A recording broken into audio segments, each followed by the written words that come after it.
Paz do Senhor a todos os irmãos e irmãs. Como o Flaviano já antecipou, falando para vocês, vou trazer aqui apenas um resumo, irmãos, da próxima lição. Por causa da eleição, nós não teremos, né, Escola Bíblica Dominical. Então, para não ficar essa aula vaga, né, aí foi proposto para a gente trazer essa lição aqui hoje para os irmãos. Vou trazer um pequeno resumo para os irmãos, um resumo bem simples e bem objetivo. O que eu vou falar, creio eu que os irmãos já sabem bastante, mas é bom a gente frisar algumas coisas para a gente poder esclarecer, né, e poder vivenciar aquilo que Deus tem para nós. Amém, irmãos? Eu gostaria que os irmãos abrissem em Êxodo 19, para a gente dar um pontapé inicial da nossa lição. Êxodo 19.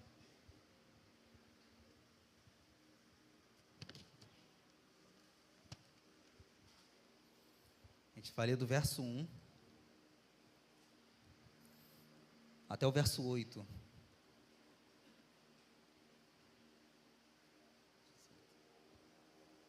Diz assim o texto: no dia em que se completaram 3 meses que os israelitas haviam saído do Egito, chegaram ao deserto do Sinai. Depois de saírem de Refidim, entraram no deserto do Sinai, e Israel acampou ali, diante do monte. Logo Moisés subiu o monte para encontrar-se com Deus.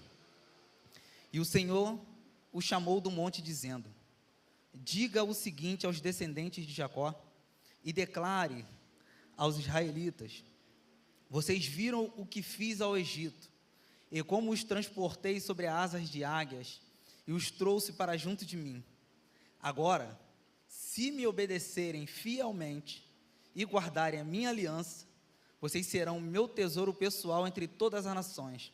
Embora toda a terra seja minha, vocês serão para mim um reino de sacerdotes e uma nação santa. Essas são as palavras que você dirá aos israelitas.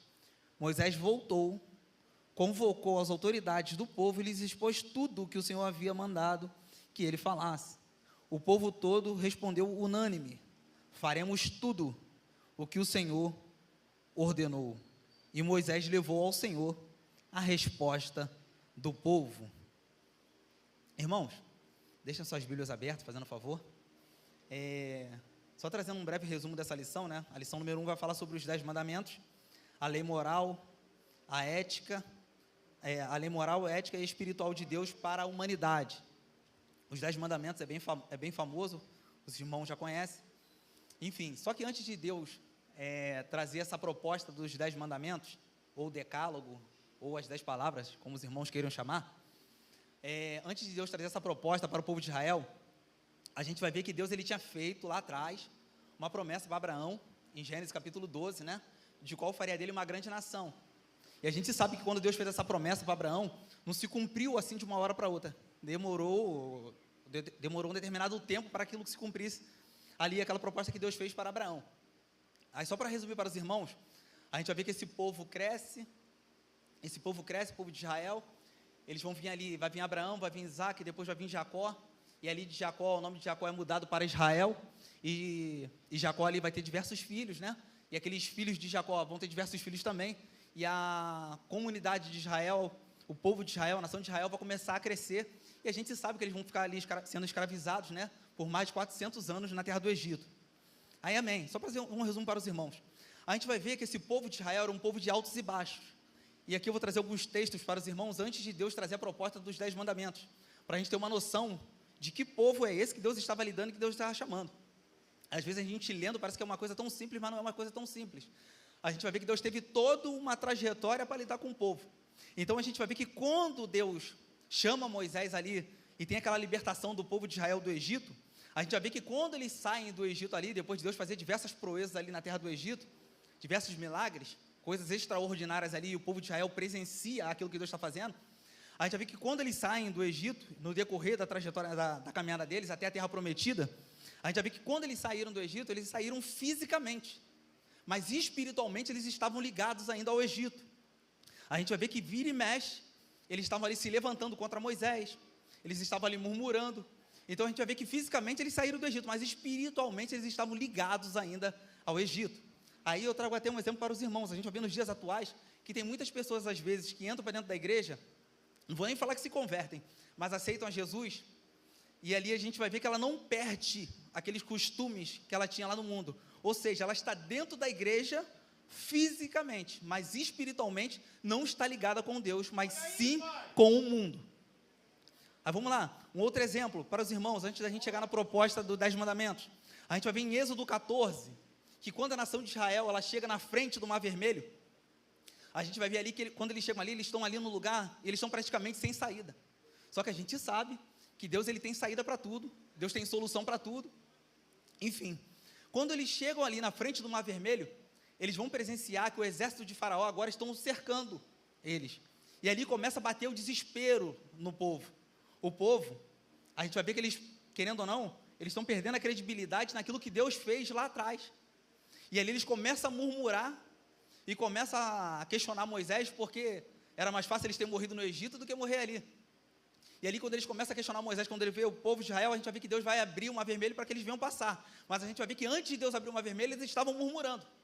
Então a gente vai ver ali Deus tratando com o povo, mesmo Deus fazendo diversas proezas, diversos prodígios, eles podendo levar em conta aquilo que Deus fez, eles não levaram em conta aquilo que Deus fez, mas começam a murmurar. Ou seja, murmurar para eles é mais fácil do que acreditar naquilo que Deus pode fazer. A gente vai ver que depois da travessia do Mar Vermelho, em Êxodo 15, a gente vai ver que quando Deus abre o Mar Vermelho, a gente vai ver o povo de Israel agora adorando a Deus. O que eles não fizeram no capítulo 14, eles fazem no 15. Aí eu aprendo uma coisa com o povo de Israel, que quando está tudo mal, eles não adoram, mas quando está tudo bem, eles passam a adorar. A gente vai reparar que nos dias atuais também, no meio evangélico, a gente vai reparar a gente vai reparar que na vida de algumas pessoas, acontece a mesma coisa que acontece no povo de Israel. Quando está tudo mal, eles não adoram a Deus e não buscam a Deus. Não digo todos, alguns. Mas quando está tudo bem, eles adoram a Deus. Mas Deus chama hoje eu e você para que a gente venha adorá-lo, independente da circunstância que a gente esteja passando. Aí vamos lá, ainda em Êxodo capítulo 15, do 1 ao 21, a gente vai ver que eles começam a adorar a Deus, glorificar a Deus, enfim, dançar. Só que a partir do verso 22 ao verso 27, eles vão se deparar no decorrer da sua caminhada ainda para a terra prometida, eles vão se deparar no lugar ali chamado Mara, e ali eles vão ficar ali parados, e ali eles começam a sentir sede, querem beber água, e ali a água era imprópria para uso, e a gente vai ver ali que as águas eram amargas, né, segundo a Bíblia, então não poderia ser usada para beber, e ali eles começam a murmurar de novo contra Moisés. Volto a repetir, eles viram diversos feitos que Deus já tinha feito, eles podendo levar em consideração aquilo que Deus tinha feito, e trazer aquilo como uma experiência para a sua vida, para poder usar lá na frente, eles não fazem isso, eles preferem murmurar do que acreditar naquilo que Deus pode fazer, então eles voltam a murmurar novamente contra Deus. Êxodo 16, a gente vai ver ali que em Êxodo 16, Deus começa a mandar o maná para o povo, só que quando Deus manda o maná para o povo, Deus dá a seguinte ordem, vou falar aqui com as minhas palavras, mas está de acordo com a Bíblia, de segunda a sexta-feira, eles tinham uma porção para pegar, a família ou a pessoa no seu individual, eles tinham uma porção para pegar do maná, e na sexta-feira, de segunda a quinta, eles tinham uma determinada porção para pegar, na sexta-feira, eles poderiam pegar o dobro, por quê? Porque o sábado era o dia do Shabat, era o dia do descanso, então era um dia que Deus não iria mandar o maná, mas eles tinham que pegar uma certa quantidade na sexta-feira, para que durasse tanto na sexta, quanto no sábado, e no domingo, eles voltariam a pegar novamente. E o que vai acontecer, irmãos? A gente vai ver que alguns deles não foram obedientes à ordem de Deus. Deus determinou que ele pegasse uma determinada porção de segunda a quinta, eles estavam pegando coisas a mais, e aquilo estava se estragando. Então a gente vai ver Deus punindo o povo, chamando a atenção do povo, por causa da sua desobediência. Volto a repetir, o povo de Israel era um povo de altos e baixos, então Deus não estava lidando com qualquer povo, Deus estava lidando com um povo muito complicado. Êxodo 17, agora Israel, na sua caminhada, eles vão parar em Refidim. O que acontece em Refidim, irmãos? Estou trazendo aqui para vocês algo, para a gente poder entender, quando a gente chegar em Êxodo 19 e Êxodo capítulo 20, a proposta de Deus do decálogo. Em Êxodo 17, quando eles chegam em Refidim, eles vão se deparar num lugar, um lugar seco, um lugar que não tinha água, e ali eles voltam o quê? A murmurar novamente contra Deus. E além de murmurar novamente contra Deus, agora eles se levantam querendo apedrejar até o próprio líder deles, Moisés, ali. Então a gente vai ver ali que o povo tem sede, murmuram pela falta de água, e agora estão blasfemando contra Deus e querendo apedrejar Moisés também. Aí agora pulando o capítulo 18, o capítulo 19. O capítulo 19, a qual nós lemos, vai dizer assim, no verso 1: no dia em que se completaram 3 meses, em que os israelitas haviam saído do Egito, preste bem atenção, eles saíram do Egito, e agora em Êxodo 19 vai dizer que 3 meses eles tinham saído do Egito. E aqui eles chegam aqui em Êxodo 19. Êxodo 18 não trouxe nada para os irmãos, mas no Êxodo 19, começo a trazer aqui para vocês uma coisa importante, antes de Deus trazer a proposta dos 10 mandamentos. A gente vai ver que quando eles chegam aqui em Êxodo 19, de frente para o Monte Sinai, a gente vai ver que Deus chama Moisés sobe ao monte, e Deus começa a falar algumas coisas para Moisés, para que Moisés trouxesse para o povo. Só que Deus deu uma ordem bem clara para Moisés aqui no verso 5. Deus fala assim para Moisés: agora, se me obedecerem fielmente e guardarem a minha aliança, eles serão meu tesouro pessoal entre todas as nações. Aí repare bem, Moisés desce, isso está no verso 7, vai expor tudo isso que Deus falou para ele, para o povo. E o que o povo vai dizer para Moisés? Está no verso 8, vai dizer assim para Moisés, Êxodo capítulo 19, verso 8, o povo todo respondeu em uma só voz: faremos tudo o que o Senhor ordenou. Deixa eu trazer uma coisa aqui para os irmãos. Eu trouxe tudo isso para os irmãos, falando sobre os altos e baixos de Israel, e falando que Deus não estava lidando com qualquer povo. É para a gente ter uma ideia, que Deus, 3 meses se passaram, e Deus ainda não tinha dado a lei para eles. Por que Deus ainda não tinha dado a lei para eles? Deus estava moldando ainda o povo. Deus estava moldando o seu caráter. Deus estava trabalhando na vida do povo. Deus, Ele nunca dá nada para a gente se a gente está preparado. Ele prepara todo um cenário primeiro, para depois poder dar aquilo que é muito precioso para a pessoa. E quando chegamos aqui em Êxodo 19, que o povo fala para Moisés: faremos tudo o que o Senhor mandar. Aí o que vai acontecer em Êxodo 20? Deus vendo que eles já estavam com uma estatura de crente, com um corpo de crente, Deus vai dar ali para eles a proposta dos 10 mandamentos. Aí fica aquela questão: por que, Renê, Deus está dando a proposta para eles agora dos 10 mandamentos? Como eu falei para os irmãos, eles saíram do Egito. Fisicamente, eles saíram do Egito, mas espiritualmente eles estavam ligados ainda ao Egito. Então Deus precisava trabalhar ainda ali no meio do povo. Então quando Deus fala aqui com Moisés aqui em Êxodo 19, e Moisés explica para o povo todas as palavras de Deus, e o povo fala que vai agora passar a obedecer tudo aquilo que Deus falar, a gente vai ver que Deus vê que eles estão preparados. Deus lança para eles os 10 mandamentos. Mas quando Deus lança os 10 mandamentos, ali a gente vai ver que tem algumas propostas nos 10 mandamentos. Uma delas, irmãos, é que o povo não poderia andar de qualquer maneira. E quando Deus traz a proposta dos 10 mandamentos, a gente vai ver que cada mandamento de Deus, ele tem um significado. E é isso que eu quero trabalhar aqui com os irmãos nesta manhã, sobre os 10 mandamentos. Quais são os significados? Aí vamos lá, Êxodo 20, verso 3, vai dizer assim, o primeiro mandamento: não terás outros deuses além de mim. Quando a gente lê Êxodo 20, verso 3, a gente vai ver que esse primeiro mandamento, ele é o maior de todos os mandamentos. Esse texto aqui está nos ensinando que Deus, ele é único. Não existe algum Deus além dele. E ele deve ser amado acima de tudo. Então, a gente tem que entender, irmãos, que Deus, ele não pode ficar em segundo lugar ou em segundo plano na nossa vida. Ele é sempre o primeiro. Nada o substitui. Aí o segundo mandamento. O segundo mandamento, ele traz o seguinte significado. Está em Êxodo 4. Não farás para ti nenhum ídolo, nenhuma imagem de qualquer coisa no céu, na terra ou nas águas ou debaixo da terra. Isso está em Êxodo 4, Êxodo 20, verso 4. Aí eu até peço perdão aos irmãos, que quem quiser saber sobre essa passagem aqui que eu estou lendo, venha na próxima ceia, que ela será bem explicada para os irmãos. Eu vou pular para o terceiro mandamento. Está no Êxodo 20, verso 7. Vai dizer assim: não tomarás em vão o nome do Senhor, o teu Deus, pois o Senhor não deixará impune quem tomar o seu nome em vão. Este mandamento, irmão, traz o seguinte ensinamento para nós. Ele chama a atenção para o respeito a Deus e as coisas sagradas. Abusar e brincar com o nome do Senhor são atitudes consideradas desrespeitosas. A gente vai ver que lá atrás, hoje em dia não, mas lá atrás, lá na época do dos judeus, né, quando eles começaram a escrever a Bíblia, o nome de Deus é algo tão sagrado, irmãos, que quando eles estavam escrevendo o nome de Deus, antes de escrever o nome de Deus, eles se banhavam, eles se purificavam para poder escrever o nome de Deus, e continuava o texto. E depois, de novo, quando tinha o nome de Deus, o que eles faziam? Eles voltavam a se banhar novamente, para depois escrever o nome de Deus.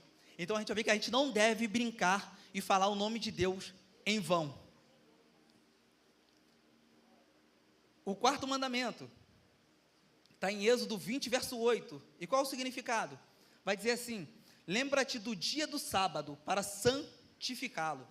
A gente vai ver que este mandamento, ele diz que é preciso guardar um dia da semana para o descanso e culto a Deus. Para os judeus, o dia de sábado era um dia de inatividade semanal. Era considerado, como falei para os irmãos aqui anteriormente, era considerado o dia do Shabat, era o dia do sábado, o dia do descanso. E no cristianismo, irmãos, nós, cristãos, consideramos o domingo como o dia do Senhor. Por quê? Porque foi o dia que Jesus ressuscitou. Jesus morreu numa sexta e ressuscita ao terceiro dia, que foi no domingo. Então a gente separa esse dia como o dia santo ao Senhor.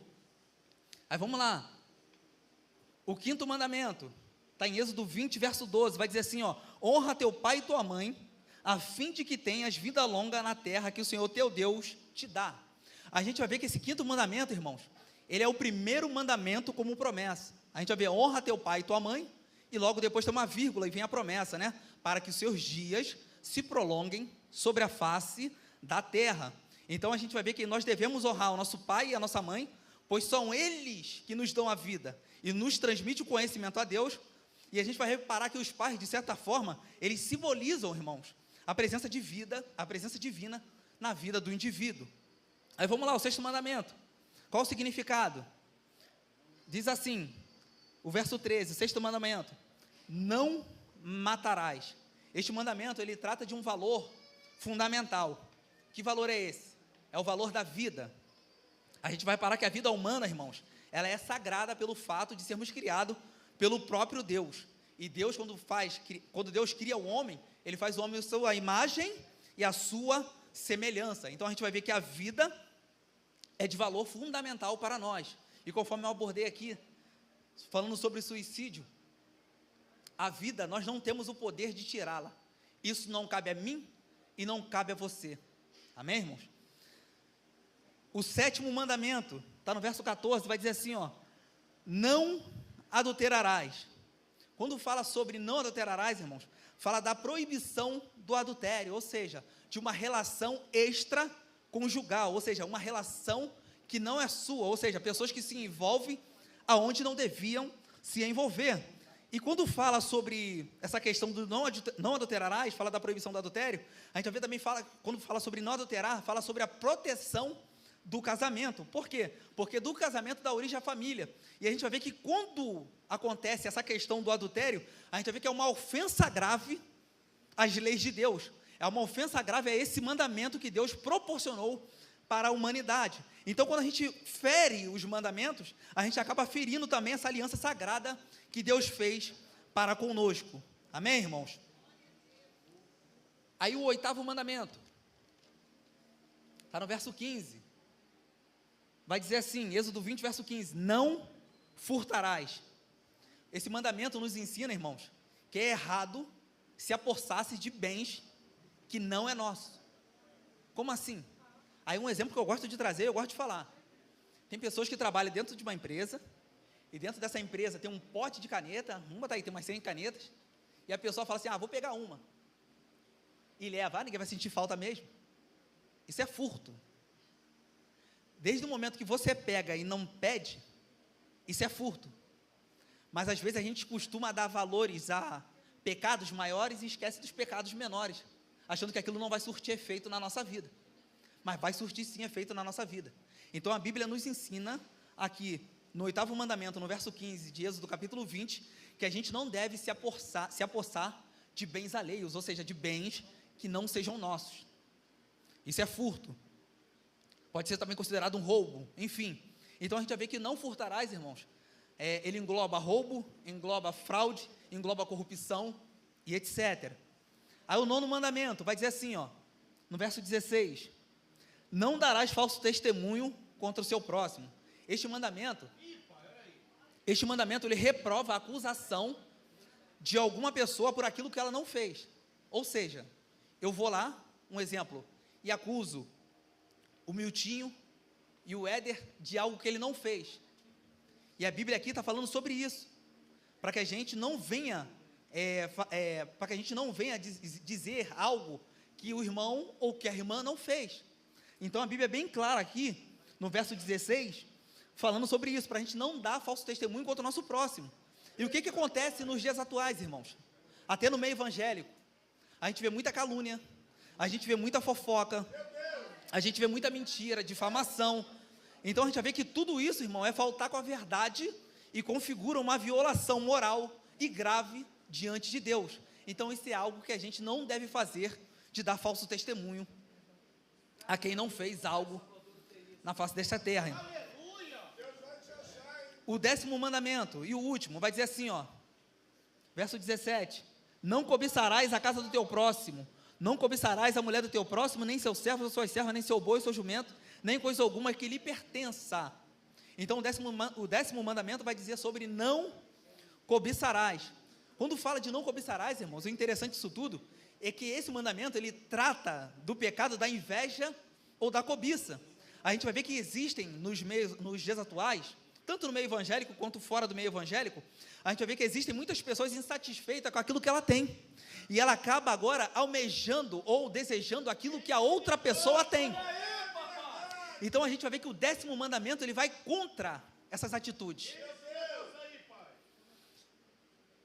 Aí, para a gente poder encerrar, eu trago 4 curiosidades a respeito dos 10 mandamentos. Quais são essas curiosidades? A primeira, irmãos, a primeira curiosidade, a gente vai ver que os 10 mandamentos, ele tem alguns propósitos. Quais são os propósitos? Eu vou destacar aqui 2. O primeiro é trazer um diagnóstico do problema do homem. A gente vai ver que o decálogo, né, ou as 10 palavras, ela nos mostra o quanto somos pecadores. A gente vai ver ali, quando a gente olha para a lei, a gente vai ver o quanto nós somos imperfeitos diante de Deus.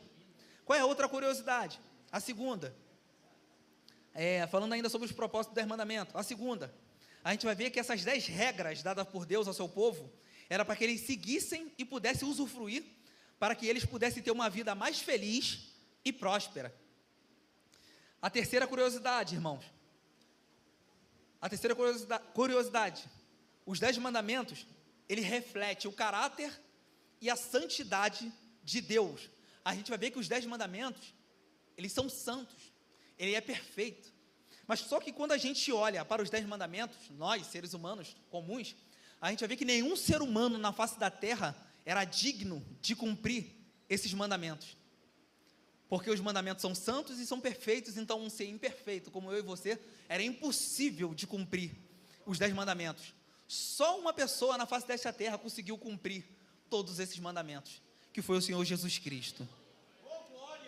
A última curiosidade, e entrega a oportunidade. Em Êxodo 31, verso 18, e Deuteronômio 9, verso 10, vai dizer que as tábuas da lei, ou as tábuas dos 10 mandamentos, as tábuas de pedra, ela contém os 10 mandamentos que foram escritos pelo dedo de Deus. Isso está em Êxodo 31, verso 18, e Deuteronômio, verso 10. Vai dizer que as tábuas de pedra foram escritos pelo dedo de Deus. Repare uma coisa interessante. Quando as tábuas foram escritas pelo dedo de Deus, elas foram escritas de fora para dentro. Mas ela só passa a ter efeito na vida do ser humano de dentro para fora. Como assim de dentro para fora?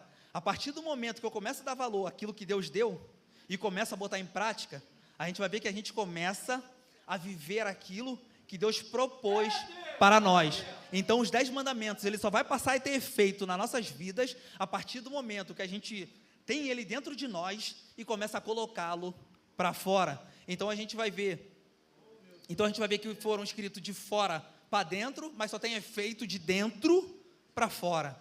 Então, ame a Deus acima de tudo, abra a mão daquilo que possa fazer você colocar Deus em segundo lugar, não fale o nome de Deus em vão, honra seu pai e sua mãe, não furte, não roube, não adultere, não cobices a coisa do teu próximo, e você terá uma vida bem abençoada. Que Deus continue abençoando a vida dos irmãos, e entrego aqui a oportunidade.